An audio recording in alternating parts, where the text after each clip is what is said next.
Hey everybody, welcome to Obscurities in Miniatures. It is time to bring you my favorite kind of book for your weekly obscurity in literature. And that is books that I weren't aware of the existence of. And that's what this book is right here. This one came into my attention quite recently.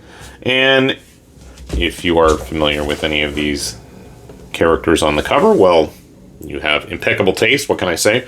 But these are all original characters from the various Super Robot Wars games. And this book in particular was a one-off item that was produced for a 30th anniversary retrospective art showcase that traveled through Japan. And so how I found out about it, I have absolutely no idea anymore. But after many long and arduous searches on the internet, I'm like, that's not that hard. But anyway, I did a bit of digging around, and I was able to come across a copy for a reasonable price, which was quite a challenge in and of itself, because these were not that reasonably priced. So, I think I had a cover price here somewhere. Originally, it was supposed to retail for $3,300. Some of these characters look familiar on the back. Most of them don't. I take that back. But again, it's been literally 30 years of these games. And if you're not familiar with the series, it was a bunch of... Honestly, it is the most... I'm like, get out of here. The most tabletop miniatures-like game that I can honestly think of. You have your dudes on a map, you have terrain that affects you, you've got limited ammunition, spells, abilities. I mean, it is the most miniature skirmish-like game I have played. Crappy percentiles that will absolutely stiff you when it says that you're going to hit on a 93 and you miss, and enemies with an 11% chance are nailing you regularly. Yeah. I remember some of you bosses in number 4 and EX and 3. I put my time in. So what's cool about this book is this is only the original characters that have shown up throughout the series. Now, most of those didn't really start showing up until the third game in the series, the first being on the Game Boy. The second, I don't even remember, but the third one I think is where the series really hit its stride. And from then on, you have kind of the formula for success that they've really built on and tweaked over the years to various levels of satisfaction among the players. But this guy right here, the Cybaster, was the first major character that was created specifically within the confines of the game, broke out on its own, had its own series of games at one point or another, had an awful animated series that was just no budget, with no animation, very disappointing in the days before the actual Super Robot Wars anime. But so, really cool, because this kind of starts at the beginning, and it just goes through a lot of the main characters, a lot of illustrations from the 30th anniversary game, and then gets into a lot of the SD, official illustrations. And having played through these games so many, it's really cool to see. But then the major section of the book is broken down into the major characters and their respective mechs. And this is something that I have been searching for years. And what's great about this book is there's honestly stuff in here that even I don't know. And I mean, I put in my time. I played a fair amount of the games. I was going to say, that looks like it's from the newest of the phone app games, DD. And it's just great to see some of this stuff given a bit more exposure with various interpretations of the characters, their models, their artwork. And honestly, one of the things that I was really the most excited about was when I found out that this book had some of the early line art, but, various views on a lot of the mechs. And that's something that has been seriously lacking.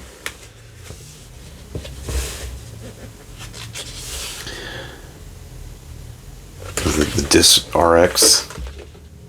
I don't remember which one that's from now.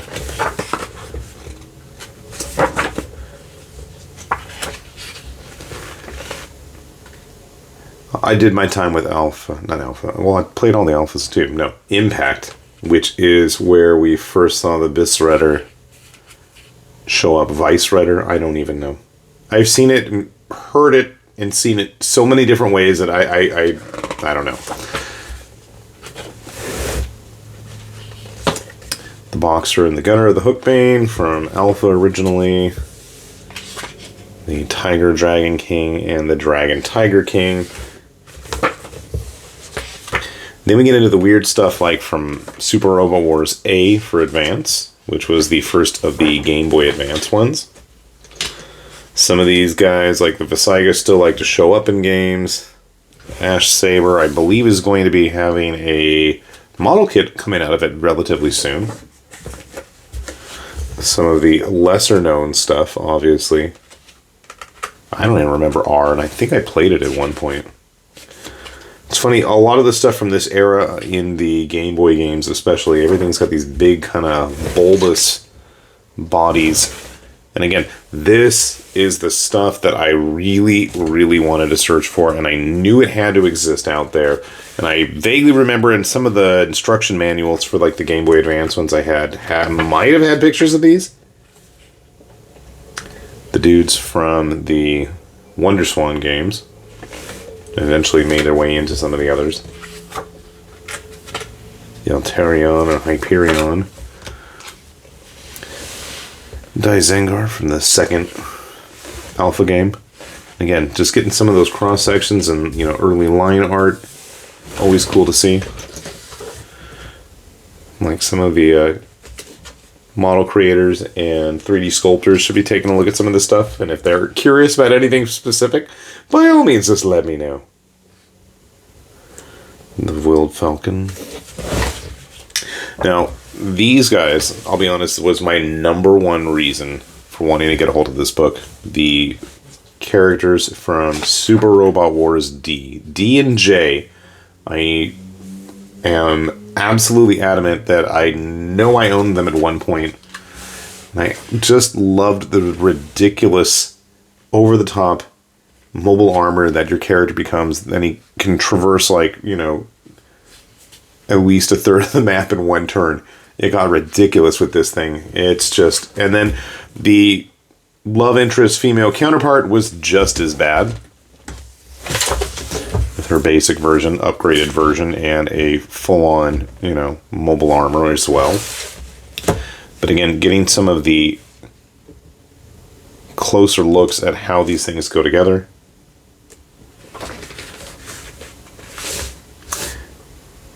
The Ganondorf. This was the Super Robot route mech. Again, finding artwork of this stuff was impossible. The Strega.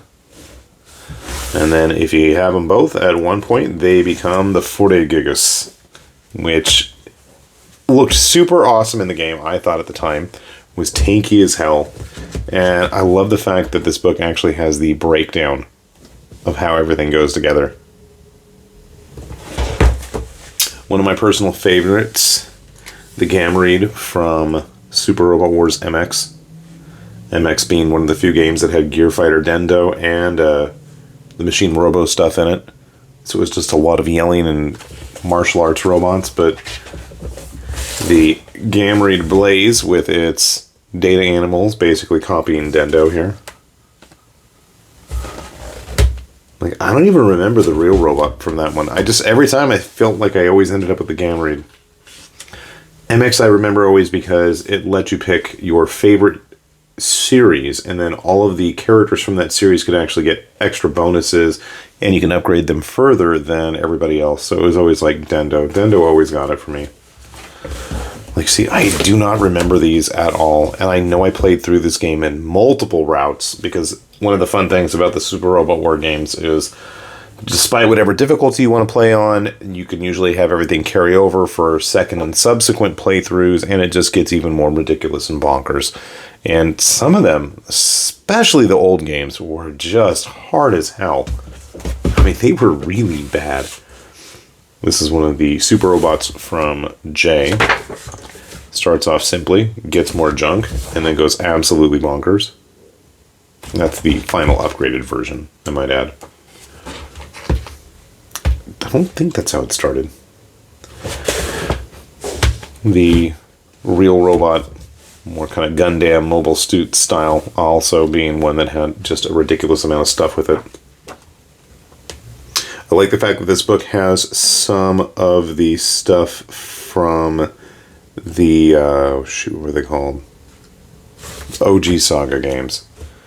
They were like side-scrolling brawl-style turn-based battles, kind of like Valkyrie Profile, where it's like each button corresponded to a different character in the party. And like I remember Hawken here. Hawken Browning, if I remember. Yeah, I do, wow. Looking at his name afterwards. Each character had like a super combo attack where they can actually call in their mechs, at least in the first one. And the second one, I think you can actually use them kind of regularly. I'm not even sure what some of these come from. And that's the great thing about this book, is there's just, I know that one, so many of them. And there's like real ones, super robots. Like this is from Scramble Commanders, which I kind of remember was like an RTS type game, if my memory serves correctly. But it's got the stuff from, I want to say this is Neo. Neo was the one on the GameCube, I think, which was the first to have the Eldoran Raijin-O type guys, if I'm remembering correctly. And again, I'm not busting out the wiki files. I'm like going off of memory of what I played. The Z games. I want to see, were these the ones on the PS3? The Gun Leon here, having its own model kit.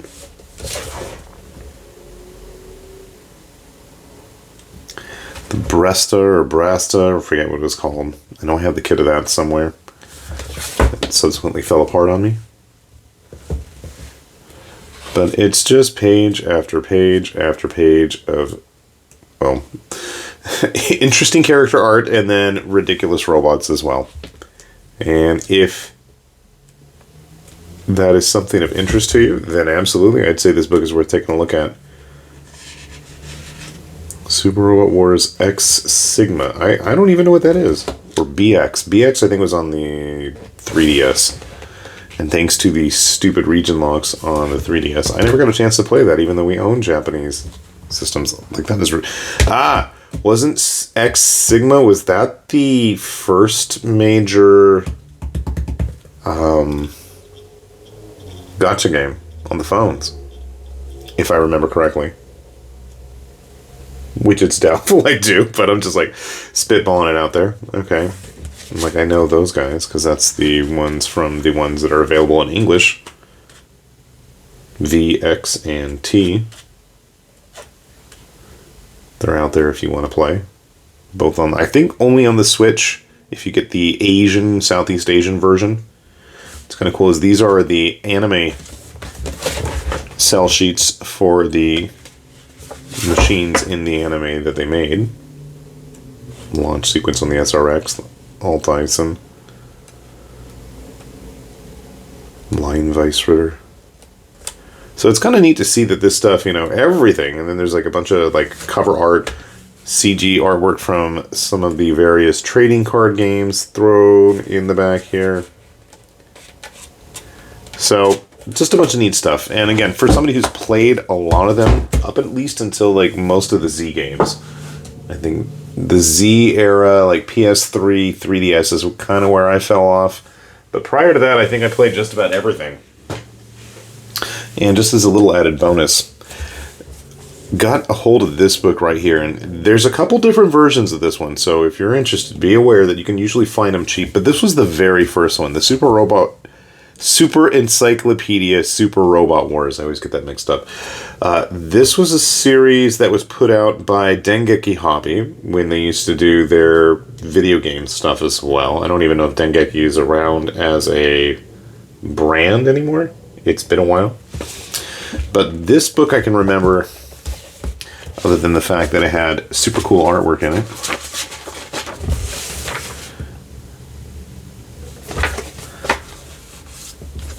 And because these games get really complicated with all of the characters' relations, this is your breakdown and flowchart of who all the various factions are that have shown up. And this is like the non-canon, well, no, it's all canon, but non-licensed stuff. It gets crazy if you're ever interested in these games. So again, there's a bunch of artwork from very famous Super Robot illustrators. See if you can recognize any of them. I always like this one, and I don't know, to me that was always the most obvious. It's Kotoki Hajime. But again, a lot of this stuff, very famous artists involved doing it. Olbari. But then you get into some of the fun stuff. Like, these were the original illustrations made way back when in the early 90s when the games were first being released. But again, I picked up this book. My copy had the PlayStation versions of a lot of these, and this kind of caps off with Lord of Elementals, which was the very last one on the Super Famicom. Not that we ever got them in the States. Here you can see the cover art for EX. What year did this come out? It doesn't say, unfortunately. This does mention the cover art for 4 on the PlayStation, which I know I had. I want to say this was the cover art for the Super Famicom version. The big difference is one had voices, one did not. But this one I remember playing on the Super Famicom, which was my converted in Super Nintendo.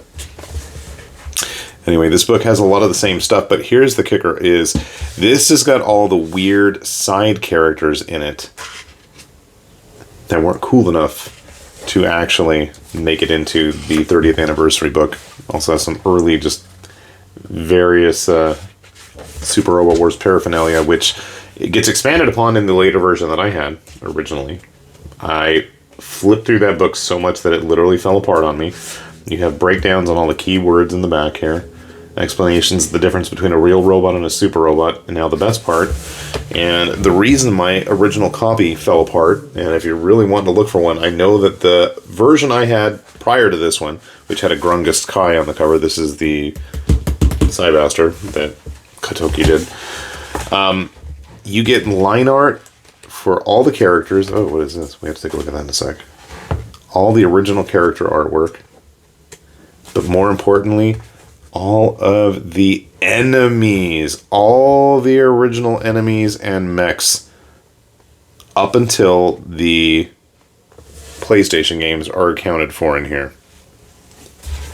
And there was like one enemy I remember at the end, maybe it was because it was not an original, I swear one of the temple guys from 5-Star Stories L game. I thought there was an original one at the end of it, but I guess I'm wrong. And I feel like the later version of this book had like Mazen Kaiser. He first showed up in the F games on the Saturn, which then got ported over to the original PlayStation. And those were hard as hell. F and F Final, there were 2 of them to get the whole story, and I couldn't even finish it. I tried with F and I gave up. But again, like, just some of this stuff I don't even remember. I know I'd seen most of these. A ton of them are from EX. Some of these, like, non-SD ones are from the Lord of Elemental game. Also a strategy game. But it's just kind of cool to see all this stuff again.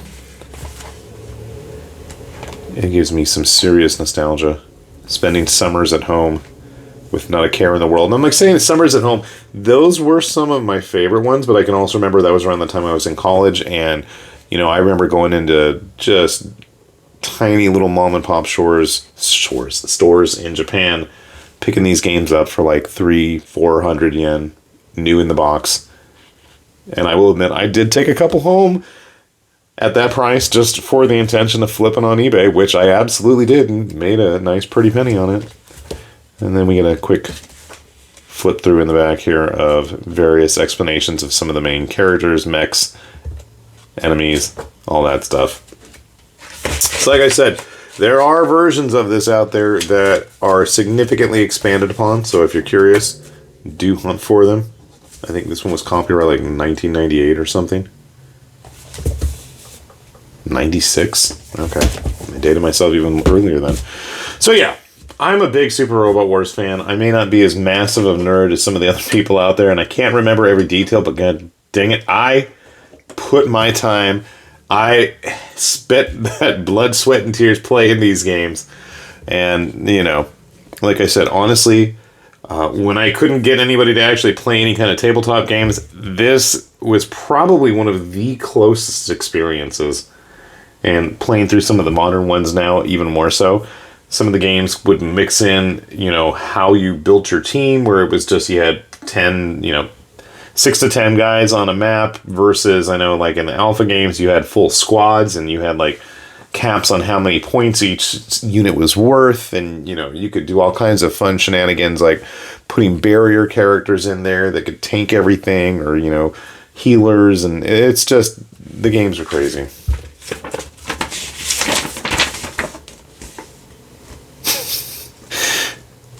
The 79 Gundam manga was just barely starting. Wow.